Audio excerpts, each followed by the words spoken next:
Missing train mystery. ప్రయాణికులతో సహా మాయమైన రైలు ఆ గుహలోకి వెళ్ళగానే ఏమయ్యింది? ఇప్పుడు మనం ఆ కథ చూద్దాం. మీరు హ్యారీ పాటర్ సినిమా చూసారా? అందులో ఓ చిత్రమైన రైల్వే స్టేషన్ ఉంటుంది. అందులో ప్లాట్ఫామ్ మీద ఉండే స్తంభంలోకి వెళ్తే ఓ మాయా రైలు వచ్చి ప్రయాణికులకు మాయాలోకానికి తీసుకెళ్తుంది. అయితే మాయలు, మంత్రాలు, తంత్రాలు అనేవి, కల్పితాలనేవి మనకు తెలుసు. పుస్తకాల్లో వాటి గురించి చదివిన, సినిమాల్లో చూసిన భలే థ్రిల్గా అనిపిస్తాయి. కానీ నిజ జీవితంలో అలాంటి వింతలు చోటు చేసుకుంటే ఆ హ్యారీ పాటర్ సినిమా తరహాలోనే ఒక రైలు ప్రయాణికులతో సహా మాయమైపోతే అస్సలు నమ్మబుద్ధి కాదు కదా. కానీ సరిగ్గా 109 ఏళ్ల కిందట ఇటలీలో జరిగిన ఈ ఘటన గురించి తెలిస్తే తప్పకుండా ఆశ్చర్యపోతారు. ఎందుకంటే ఆ రైలు నిజంగానే కనిపించకుండా పోయింది. గాల్లో ఎగిరే విమానమైతే ఏ సముద్రంలోనో పడిపోయి ఉండవచ్చని భావిస్తాం. కానీ అది నేలపై ప్రయాణించే రైలు.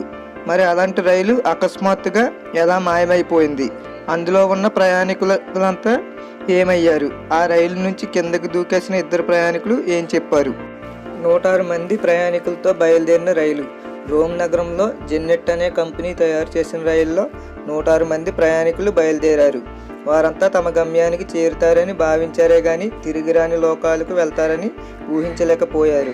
పర్వత ప్రాంతం మీదుగా ప్రయాణిస్తున్న ఈ రైలు సుమారు 1 కిలోమీటర్ పొడవైన సొరంగంలోకి ప్రవేశించింది. అంతే. ఆ తర్వాత ఆ రైలు తర్వాతి స్టేషన్కు చేరలేదు. అవతలి స్టేషన్ నుంచి సమాచారం లేకపోవడంతో ఆ రైలుకు ప్రమాదం జరిగిందని భావించారు. సొరంగంలో కనిపించని రైలు. రైల్వే అధికారులు, పోలీసులు హుటాహుటిన ఆ రైలు కనిపించకుండా పోయిన సొరంగం వద్దకు చేరారు. కిలోమీటర్ పొడవునా నడుచుకుని వెళ్ళారు. కానీ రైలు కనిపించలేదు. ఆ సొరంగం నుంచి వెళ్లేందుకు వేరే మార్గం కూడా లేదు. మరి రైలు ఏమైనట్లు? ఒక ఇంజిను, 3 బోగీలతో బయలుదేరిన అంత పెద్ద రైలును మాయం చేయడం ఎవరికి సాధ్యమని జుట్టు పీక్కుంటున్న తరుణంలో 2 ప్రయాణికులు ఆ రైలు నుంచి బయటకు దూకి తమ ప్రాణాలను రక్షించుకున్నారనే సమాచారం తెలిసింది. ఆ 2 ప్రయాణికులు ఏం చెప్పారు? ఆ రైలు నుంచి బయటకు దూకిన 2 ప్రయాణికులు తీవ్ర మానసిక ఒత్తిడికి లోనయ్యారు. ఆ రోజు వాళ్లకు కంటికి కనిపించని ఘటన గురించి చెబుతూ వణికిపోయారు. రైలు సొరంగంలోకి ప్రవేశిస్తుండగా తెల్లని పొగ రైలు మొత్తాన్ని కప్పేసిందని, ఏదో ప్రమాదం జరిగిందనే భయంతో రైలు నుంచి బయటకు దూకేశామని చెప్పారు. ఆ తర్వాత రైలుకు ఏమైందో తెలియలేదన్నారు. దీంతో అధికారులు ఏమైనా ఆధారాలు దొరుకుతాయనే ఆశతో మరోసారి ఆ సొరంగం వద్దకు వెళ్లారు. ఈ సందర్భంగా కీలక నిర్ణయం తీసుకున్నారు. ఆ నిర్ణయం ఏమిటంటే సొరంగం మూసివేత. మళ్ళీ అలాంటి ఘటన చోటు చేసుకోకూడదనే ఉద్దేశంతో రైల్వే అధికారులు ఆ సొరంగాన్ని మూయించేశారు. అయితే ప్రపంచ యుద్ధంలో వైమానిక దాడుల వల్ల ఆ సొరంగం కుప్పకూలింది. ఇటలీలోని రైల్వే మ్యూజియంలో ఇప్పటికీ ఆ రైలు మోడల్ ప్రదర్శనకు ఉండటం గమనార్హం. అయితే 1926లో ఓ రిపోర్టు వెలుగులోకి వచ్చింది. అందులో ఉన్న సమాచారాన్ని చూసి యావత్ ప్రపంచం ఆశ్చర్యపోయింది. ఈ రిపోర్టు మీకు అర్థం కావాలంటే ముందుగా మీరు ఆదిత్య 369 సినిమాలో టైం మిషన్ గురించి తెలుసుకోవాల్సిందే. అందులో ప్రస్తుత సంవత్సరం నుంచి గతంలోకి టైం ట్రావెల్ చేస్తారు. అదే తరహాలో 1926లో మిస్ అయిన 104 మంది ప్రయాణికులు 1845 సంవత్సరానికి చేరారు.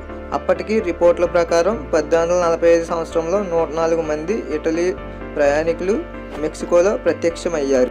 ఆ ప్రయాణికులను మెంటల్ హాస్పిటల్లో చేర్చిన మెక్సికో, ఆ 104 మందిని అదుపులోకి తీసుకున్న మెక్సికో అధికారులు మెంటల్ హాస్పిటల్లో చేర్చారు. ఎందుకంటే వాళ్ళు ఇటలీ నుంచి జెన్నెట్టి రైల్లో వచ్చామని చెప్పారు. ఇటలీకి సుమారు 100,000 కిలోమీటర్ల దూరంలో మెక్సికో ఉంది. అక్కడికి వెళ్ళాలంటే విమానంలోనే సాధ్యం, లేదా సముద్ర మార్గంలో చేరాలి. రైళ్లు సముద్రం నుంచి ప్రయాణించడం అసాధ్యం. దీంతో మెక్సికో అధికారులు ఆ ప్రయాణికులను పిచ్చివాళ్లుగా భావించారు. ప్రయాణికులంతా రోమ్ నుంచి వచ్చామని చెప్పడంతో మెక్సికో అధికారులు ఇటలీ అధికారులను సంప్రదించారు. అయితే అది 1845వ సంవత్సరం కావడం వల్ల అప్పటికి ఈ ఘటన చోటు చేసుకోలేదు. దీంతో వాళ్ళు తమ దేశం వాళ్ళు కాదని, అలాంటి రైలే తమ వద్ద లేదని స్పష్టం చేశారు.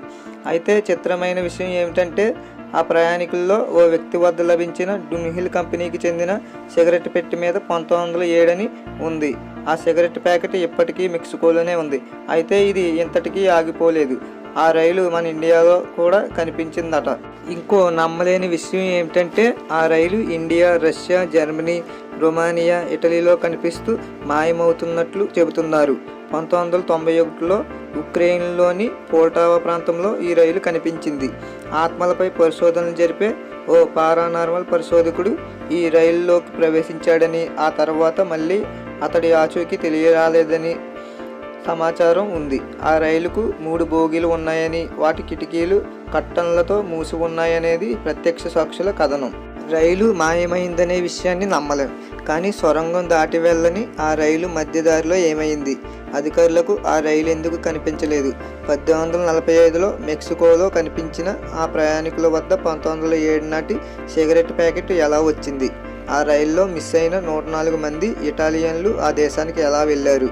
ఆ ప్రయాణికుల వివరాలను ఎందుకు గోప్యంగా ఉంచారు అనేది ఇప్పటికీ అంతుచిక్కని మిస్టరీగా మిగిలిపోయాయి.